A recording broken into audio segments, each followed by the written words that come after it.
So in this segment, I'm going to ask the audience a genuine question I have because it's very unclear to me right now. What is the point of the Lib Dems? Question mark. Discuss. Marks will be awarded for originality and coherent thoughts in the comments. Paragraphs would be appreciated. So once you have watched this video, or even if you haven't watched this video fully, let me know what are your thoughts on the Lib Dems and why do they even exist? Because I would have thought that being a very pro-EU party for them would make sense, especially given the fact that a lot of the space has been vacated. The only pro-EU party really, or parties, because I'm going to get probably hounded for this, are obviously the SNP and the Greens. So these are obviously the SNP are just based in Scotland, so there's a limited amount of seats they can win. The Green Party, they've only ever really held one seat, I believe, as Caroline Lucas. So the Lib Dems have a lot of space that has been vacated where they can be pro-EU and they can talk about things like dynamic alignment and other things and say, look, we want to be back in the EU as soon as possible and we want to put ourselves in a position where we can get ourselves there, i.e. through alignment and through proportional representation and other things.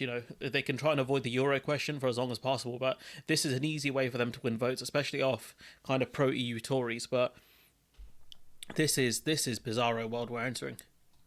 A lot of people in your party would say you should be out there saying we need to join the European Union, but you're not doing that.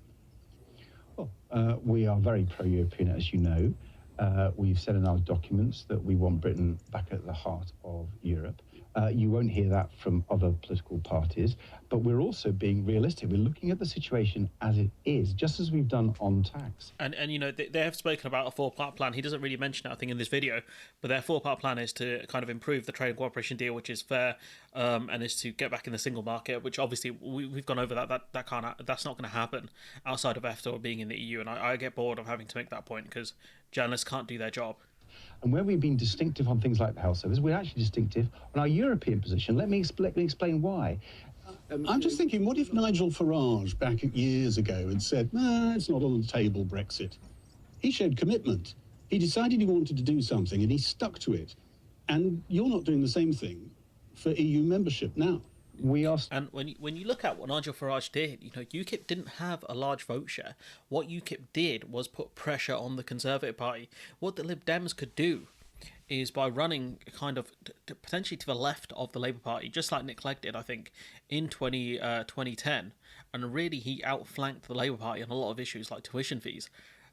That's free real estate for the Lib Dems, and I think a lot of people, it's been about 10 years, I think a lot of people have either forgotten about austerity or kind of have rewritten that part of history where people believe, well, if it wasn't for the Lib Dems, austerity would have been a lot worse. I think people are coming to that conclusion, which again, I disagree with, because the Lib Dems allowed it. Without the Lib Dems, there wouldn't have been austerity, because the Tories wouldn't have had the votes. But, I think in people's minds, it's kind of been rewritten a bit. So for the Lib Dems to kind of run as a party between, effectively a centre-left Labour Party to a centre Labour Party, really, when you look at it, two-child policy and all that kind of stuff, versus a very right-wing Tory party, when you put yourself in between those, it's very pointless, because you're not the... you've got Labour, who seem more credible, and you've got a far-right Tory party, like, who's really going to pick the Lib Dems there? But if the Lib Dems ran to the left of Labour, it creates a problem for Labour. Like I said, with UKIP, they didn't win a ton of votes, but they still had massive influence. Because they put the fear into the Tory party, and I think the Lib Dems could do the same to the Labour Party. They ran more pro-EU and more to the left. Obviously, I would say that given my ideals, but it goes back to the question of what's the point of the Lib Dems if they're just going to run in between the Labour Party and the Tories, because that's not going to get them anywhere. The time they had actual success is when they ran to the left of the Labour Party. But we'll carry on with this one. Sticking to our pro-European principles, we have talked to our European partners. They've made clear that the Conservatives have undermined Britain's relationship with Europe in a dreadful way, that the trust has gone. People like Boris Johnson lied to our European friends, and they don't trust. And I understand that, but you know what the point I'm making. It's a long-term crusade. You have to commit to it. You have to keep the flag flying. You're not waving that flag with the stars on it. And your members, a lot of them came in because of the Remain campaign that you were leading, and they're looking around them thinking, well, I joined this crusade, and it looks like Ed Davies lost the religion. Far from it. If you look at the policy papers, very happy. He's very bland, isn't he? He's very bland, saying, look at the policy papers and blah, blah, blah. He should be a lot more bombastic. Well, maybe it's just not in him, but I think he should be a lot more kind of, look, it's a slower process, but we are building the steps. This is how we're going to do it, etc. So saying, look at the policy paper and whatever. I think he's got to be a bit more dynamic, which I get is difficult for some people if it's not within you. But I think them electing Ed Davey again was very stupid, and I'll talk about that towards the end of the video. That they've been passed. We've got a clear policy paper which passed with it's page 46, Europe. Let me explain, because we've debated Europe at our conference more than any other party. And Nigel Farage wouldn't have put it on page 46. We've debated more than any other... It looks like the host there, Gary Gibbon, is trying to push the Lib Dems to be kind of like a reverse UKIP party, in a sense of, being like a pressure party, something that can steal votes from the party they're closer to. So, kind of taking votes from the Labour Party. And he's right there. That's why the Lib Dems could place themselves, in my opinion, very well.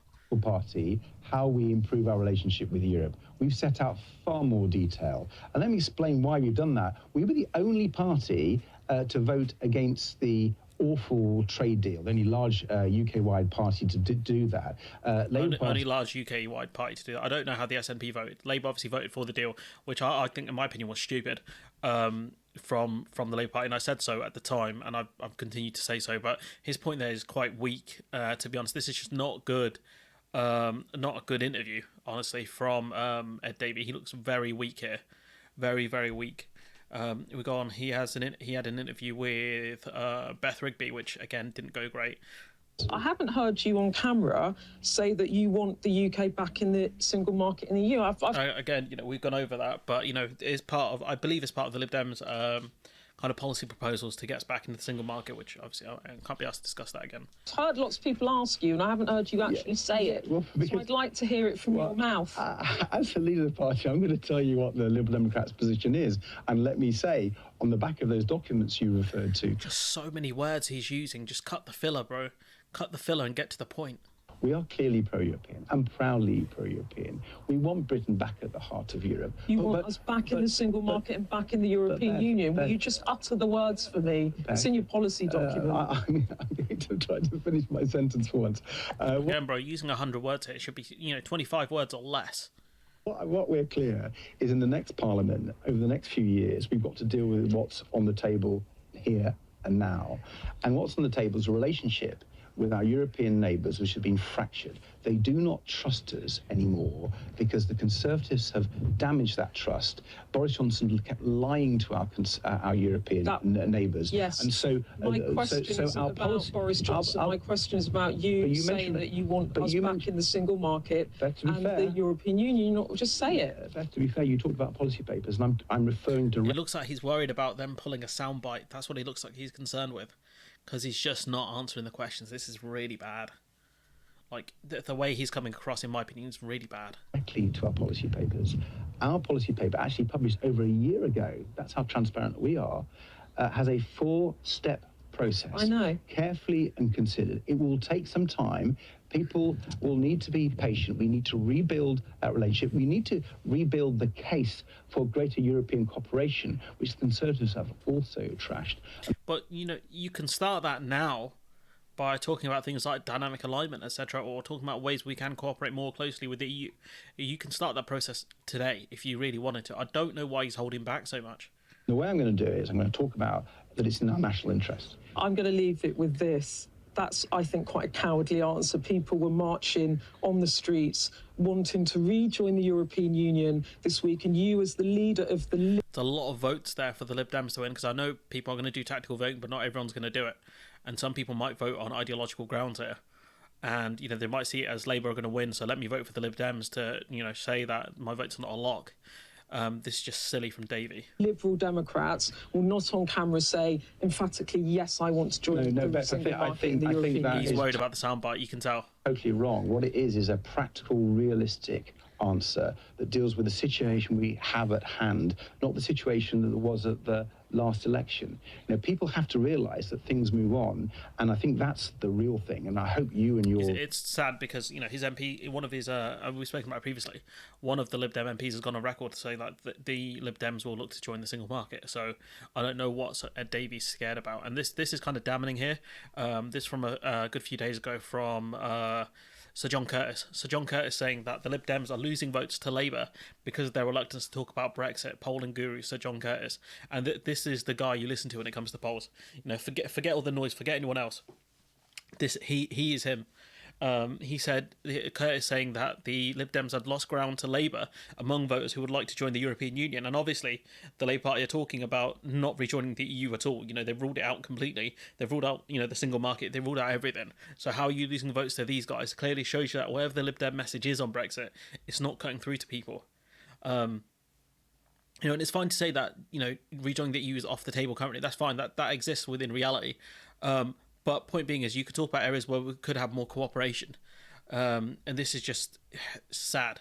They've got a raft of family-friendly policies, which is ironic given the damage that they did with things like the bedroom tax. But the Lib Dem members defy the leadership on the housing target. So the Lib Dems wanted to get rid of the housing target they had. However, the members, I don't think the members wanted that, especially the younger members who want houses. And the reason why they've done this is because of NIMBYs. So they want to give the power to local people, which isn't a bad thing when it comes to house planning. But I guarantee you, what's going to happen is a bunch of NIMBYs are going to get involved and they're going to stop it. So a leaflet backing the motion warned members dropping the target would hand Labour a stick to beat them within marginal seats, which I don't think there are a ton of Labour Lib Dem marginal seats. But they referred to the party's notorious broken pledge of university funding, saying that they're urging them, quote, don't let housing become our next tuition fees, which it wouldn't work like that because the problem is the Lib Dems got power and then they gave up that promise, whereas they're doing it early now, kind of what the Labour Party are doing, which is, get rid of all your big promises early, so then you can't be accused of breaking them whilst you're in power as much. And, Ed Davey obviously being instrumental in austerity, saying that, he fought, he said...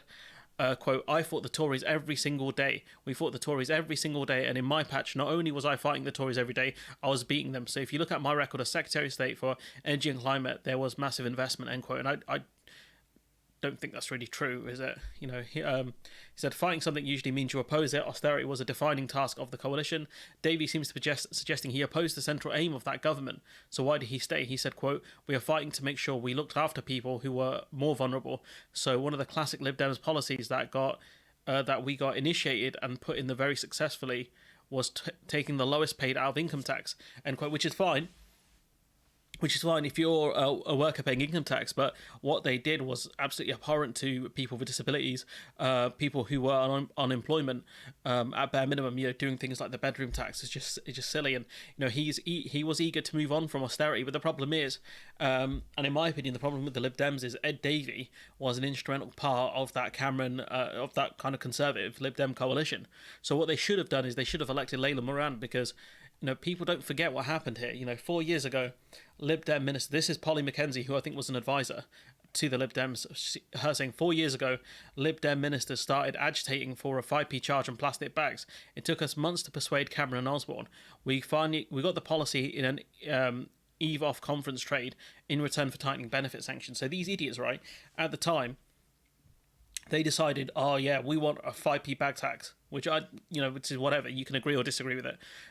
But, in order to get that tax, they traded in tightening benefit sanctions. So you can see why this man wants to get away from austerity because he was instrumental in it. He would have been involved in that because this is one of the trade-offs the Lib Dems made. They shouldn't have gone for Ed Davey. They should have gone for someone new, someone who wasn't involved in that austerity government, because this message here, referring to the party's notorious broken pledge over tuition fees, Davey was a part of that. I don't think Layla Moran was, or even if she was, they should have gone for someone else, someone much lower profile. He comes across in interviews very smarmy and Ted Cruz vibes. I think you just think let me tell you why this is not the case or why we're doing this. Like, bro, I'll be real, voters don't want reality anyways, but you're trying to give these really nuanced answers with no actual answer. Like, if it's in your policy paper to rejoin the single market, even though, look, we as an audience, we're intelligent enough to know that's not the case. You know, other people in other people's audiences are too dumb to realise that because they ain't done the reading, which is whatever. You know, I try my best on this channel to educate people, but, you know, there are limits to my reach. I don't have Go Gadget arms or, you know, Luffy's arms. I'm just me. But point being is, like, if that's in your policy proposal, why not just say it then? But, you know, he's scared of sound bites. He's scared of being further questioned on this, even though it's in their policy papers. So unless they're going to get rid of it, you know, from a future manifesto, what are we doing here? Like, why are you going on these interviews? You know you're going to be asked about this stuff, especially, you know, after the pro-EU march. Like, this is just tragic. I'll be honest. This is. Oh, I thought Starmer was bad in interviews. These two were worse, honestly. But let me know what you think in the comments below. Like, comment, share, subscribe. Ed Davey doesn't have the title of Austerity Boy. That belongs to Rory Stewart. But, yeah, we need to come up with something for Ed Davey, no doubt. Some sort of nickname. But, yeah, let me know what you think in the comments below. Like, comment, share, subscribe. Support the channel on Patreon if you can. And hopefully Ed Davey gets some riz and does better in interviews, because this is tragic.